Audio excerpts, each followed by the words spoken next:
excited to be here today for the groundbreaking of Blue Polymers' latest recycled plastic production facility. We're excited about this next chapter between Republic Services, Rivago, Blue Polymers, and the City of Buckeye. The City of Buckeye and ACA have been instrumental in bringing Blue Polymers to Buckeye.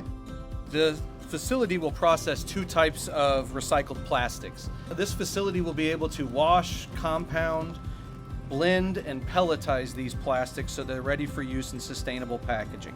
This 162,000 square foot facility is a major investment in the City of Buckeye, creating over 60 highly skilled advanced manufacturing jobs for our residents. We're very excited about this one and excited about our relationship with the Arizona Commerce Authority and all you do for the state of Arizona. Thank you.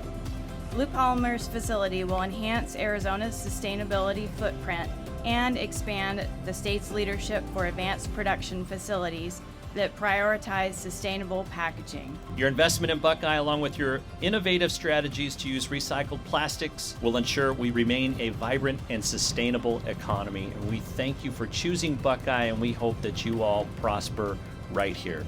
We look forward to supporting your success in Buckeye for many years to come.